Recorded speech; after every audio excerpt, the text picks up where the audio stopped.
let's just use this scenario, right? Will require you to think a little bit. Maybe 2 weeks ago, we initiated a butterfly, and I don't know where Netflix was 2 weeks ago, but let's assume that we thought that 2 weeks out, which is today, you had a dream that Netflix was at 5:30.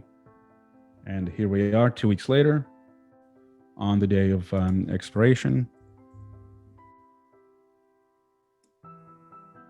And we have Netflix at 5:30.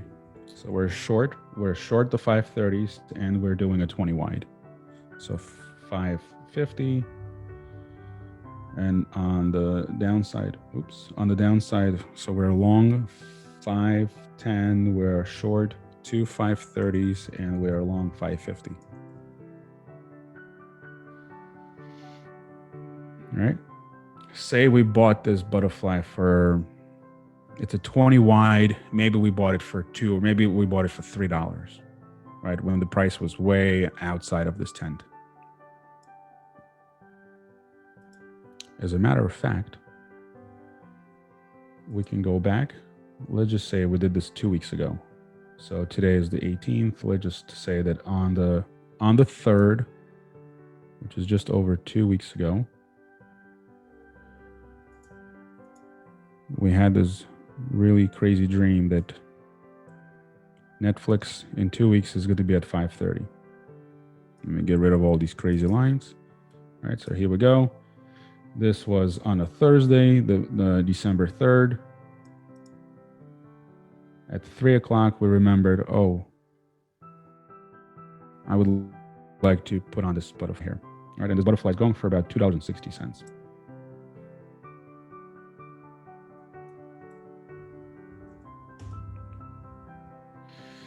All right, so $2.60 is what we pay for it. And here we are. We have a 20 wide out of the money with 15 days to go. And we can go day by day. So next day, Friday, we have a bit of an up move. And then the following week, Monday, we got a nice move. And then we're kind of going back and forth. And then we got to move back outside of our profit tent. So the trade went from being a nice winner to kind of a small loser. But let's assume that we have this trade. And I always say, you want to only bet what you're willing to risk. So in this trade, what's your risk? Now you pay $2.60 for it. That is the most you can possibly lose. So let's just assume that you say, you know what, my rule says I never want to lose more than $500 a trade. And that $500 represents some X amount or X percent of your overall portfolio. And you're comfortable with a $500 loss on this specific trade. Right? So you put 2 of those on. Worst case, you're out $500. If Netflix is below 510, or if it's above 550, it's also a max loser. But all these options are going to be in the money, so you will need to unwind this trade. But let's just assume that, when we entered this trade, Netflix is at around 500. We put a butterfly 30 points out. We used 20-point wings, and we only did 2 contracts, risking a total of $500. And we're not going to manage this trade. If it goes up, if it goes down, we don't touch it until like the morning of when it's going to expire. So as we go through, we go day by day. We have another day. So that's Thursday, 7 days into this trade. It's still trading around 500. Nothing is happening here. And we go a couple of more days, and this is Monday of this week. And now we're getting action, right? This trade is already 11 days old. We saw almost a 1 standard deviation move to the upside. We have enough time has gone by for the 530, 550 call spread to lose enough value. And I don't want to go back in here because the prices, I didn't track prices on entry, and but if you wanted to do this exercise and actually see how this works, you can compare the value of the short 530, 550 call spread on entry versus where it's at right now, I would assume that it is worth less. And since you're short, that's a benefit to you. And you have a 510, 530, which was worth less on entry than it is right now, 11 days in the trade. And that's another benefit to you. Combine two benefits together, you have a gain of about $400 or 158%. All right. So we continue on the following day. See, the price is inside the tent, and our P&L is going to kind of just increase a little bit with each and every single passing day. We go forward one more day. Now we're at plus $688. And again, our initial bet was that 2 weeks from entry, which was about 14 days or close to that, Netflix was going to move towards 530. So we decided to put on this 530 butterfly. And as we can see, because we saw the dream and the dream came true, we're now sitting in a really comfortable position with 2 days to go. So now with 2 days to go, you can start to say, all right, what do I do? Remember, we talked about the slope of this T+0 line, right? So every single passing day, the slope is going to get steeper, which means that every single point moved to the downside or against your position, your P&L change is going to get more pronounced, right? You have more delta risk because you're getting closer to expiration, which is the opposite of, right? The closer we get to expiration, the faster these options are going to decay. But in exchange for that benefit, right? The fast decay of options is your benefit. To offset that benefit, you get this T+0 line is going to become more and more steep. So any price change is going to hurt more. And no price change is going to be your benefit, as these options are going to decay faster and faster as the expiration approaches. Right? Remember, there's always the give and take. What are you getting and what are you giving up for it? So in this case, if you're inside the tent, you're getting a fast decay of options, mainly in the 530s. They're decaying faster and faster, but in exchange for that benefit, you get this steeper and steeper T+0 line, which makes the whole trade a lot more sensitive to price change.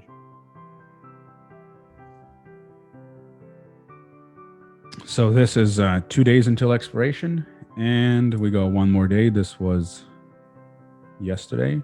See, now we are over the short strike 530. And with 1 day until expiration, this butterfly went from $2.60 to being worth $12.86. And now we know that with a minus 15 delta, this butterfly is going to make or lose about $15 for every 1 point move in the price of the underlying. If we go up 1 point, we're going to lose $15. If we go down 1 point, we're going to make $15.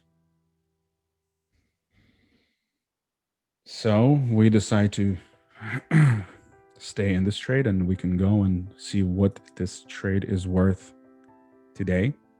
Now, we no longer have the T+0 line, because our T+0 line today is going to become this blue line, but we still have a couple hours until expiration. And unfortunately, this software is lacking that feature of having a T+0 on the day of expiration. But anyways, the point of this exercise was, we know that a 20 wide butterfly could be worth at most $20, right? It could be worth the width of the wings, which is 20 points. Right now, this is 1 o'clock. It's 1 o'clock Eastern. There are 3 hours left in this trading day. So with 3 hours to go, we can see that this butterfly is not worth 20. it's going to be worth 20 on expiration, which means that all options that are out of the money are going to expire worthless, and all options that are in the money are going to be worth their full intrinsic value. So we have 3 hours to go. This butterfly is not worth 20. It's worth 1580. So now let's just assume that this was a real trade that we took, 15 days ago. And today, first thing in the morning, we notified our broker, hey, don't touch this trade. I'm on it.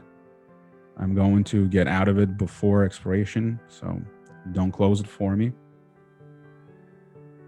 Let's just assume that we're in this trade. And now with 3 hours to go, I can sit there and try to make the difference between 1580 and 20. Again, you're never going to get 20.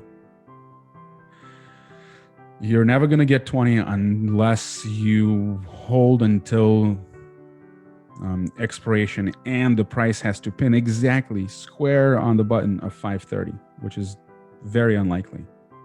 So no point of shooting for the 20. You're never going to get it. Make peace with it, and the sooner you make peace with it, the easier this business is going to become.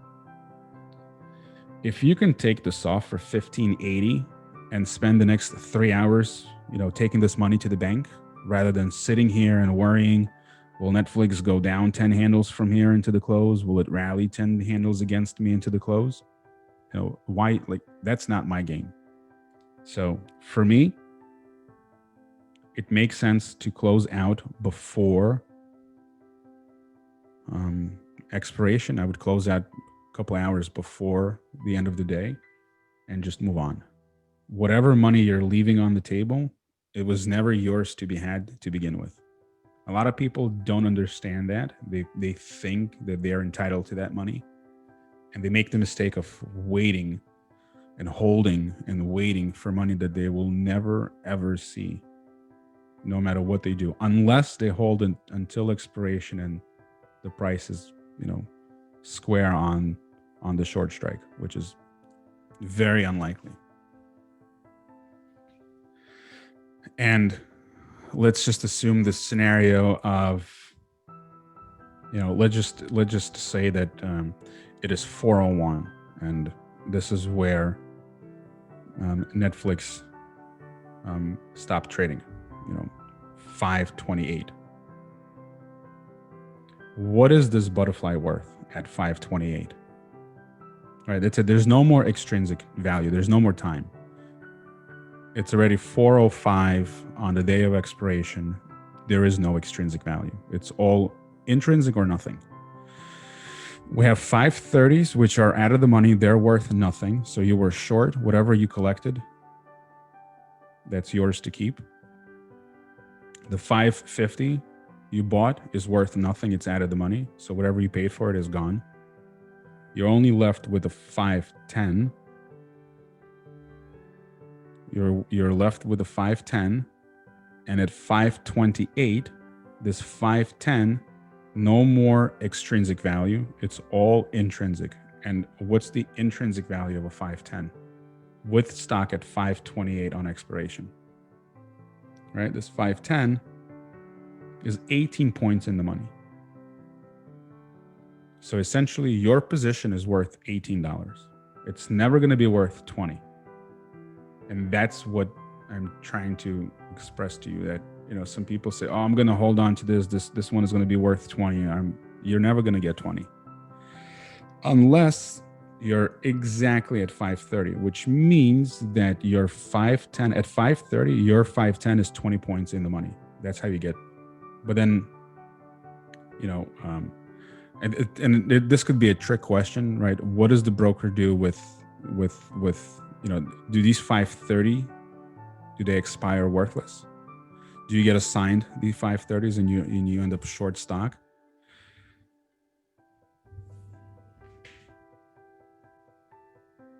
The point is that the only way to get full $20 for it is if your 510s are 20 points in the money and your 530s are worthless, and you're short the 530s, which means that you get $20 for the 510.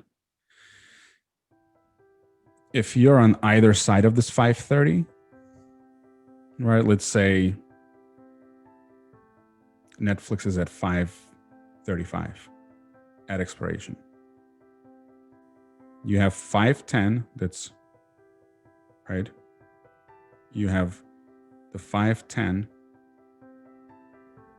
that's worth 25 points at 535, but then you're short two 530s, which one will offset your 510, making it only, right? This 530 is 5 points in the money, which makes the 510 worth, instead of 25 points, only 20.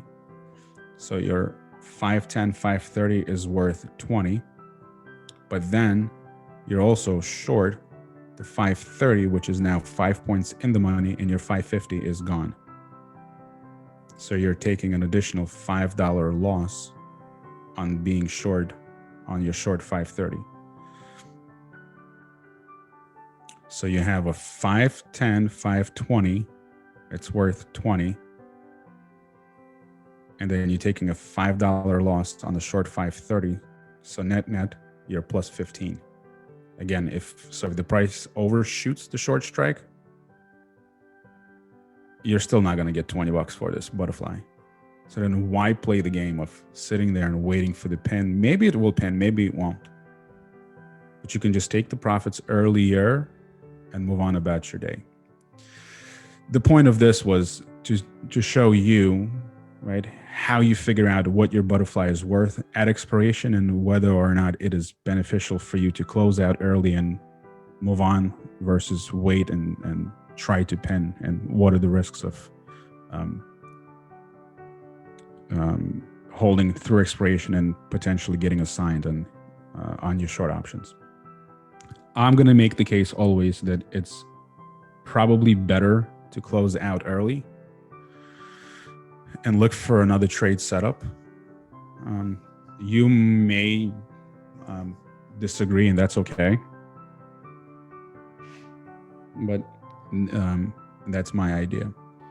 I think that if I put something on for $2.60, I will gladly take it off for $15.70. I'll take it off for $15. I'll even take it off for $10 and walk away. And also, hopefully, that you got a chance to see how, we put this trade on, even though this is a hypothetical example, but we set up a 20-point wide butterfly that was 30 points out of the money. We used 20-point wings, and we had 2 weeks until expiration. And as the time passed, we saw the trade go initially into the tent, and it was profitable outside the tent, and we gave up all of those profits. Then it went back to where the initial entry was, and the trade was kind of flat. Nothing was happening until the last week, until expiration, where we got the move inside the tent, and now we're trading right around the center of this butterfly on the day of expiration. That's where you get the most value. That's it for this. If you have any questions, let me know. But I think that there's nothing else I can add to this butterfly. I hope this is clear, and I hope it makes sense. It could be a lot to process and a lot to chew on if you've never traded butterflies before. That's okay, right? We all started somewhere. But it definitely, I hope that it triggers you to think a little bit more about these butterflies and kind of play around with them, or at least look at different risk profiles and analyze how and how these change over price and over time, which is it's fairly difficult concept to visualize unless you have a good tool. Thinkorswim has a really good analyze tab, and if you're familiar with Thinkorswim platform, you can change different not just price points, but also time points. You can go a couple of days or a couple of weeks or however long into the future and to see how that's going to change your risk profile or your P&L at that time.